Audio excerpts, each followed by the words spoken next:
we gather here on the steps of the Capitol, our colleagues are gathered in great numbers on the floor of the House. As I said at the beginning, they still are. Called together by John Lewis, John Larson, and led by our Democratic whip, Mr. Hoyer. They have been in and out. Again, this is an echo. We are echoing each other. And what we hope to do is create an echo chamber throughout America of a repeated message of no bill, no break. Give us a vote. No more minutes of silence to pay our respect, of course.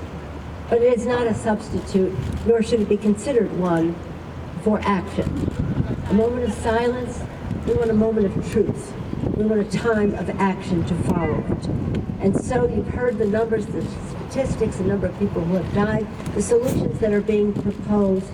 It's just about the decision of the Speaker of the House to allow a vote on the floor of the House.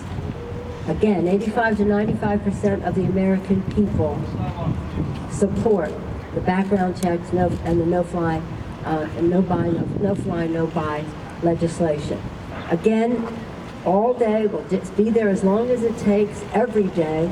If they adjourn, we'll be here for pro forma, and we'll be in our districts, again, establishing the echo chamber. I think it's really important to note that when our members gathered on the floor, 100 strong at least, earlier, the Republican leadership in the House did not allow people to come into the gallery to see what was happening on the floor. This is unprecedented. Unprecedented. They said you can only come in if you have a member escorting you. And of course, they were not going to allow their members to it, and the Republicans to escort members. So this isn't about politics, it's not about elections, it's not about campaigns. It's so much bigger than that. And our members know that. That's why we have bipartisan support.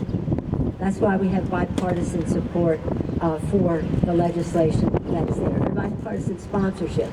So as we return to the floor, I want to thank all of the groups that Dan Gross, the Brady campaign, referenced, who are working so hard at the grassroots level, so hard at the messaging level. I want to thank all of those who have set the social media on fire on this issue. And again, this is the moment of truth where everyone comes together, inspired, of course, most recently by Orlando, but never forgetting all of the damage that went before. So we will be, for this moment, we are here on the steps of the Capitol, on the floor of the House. We will continue to be until we get a vote.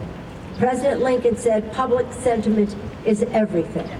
The public agrees with this. The public needs to speak out on this.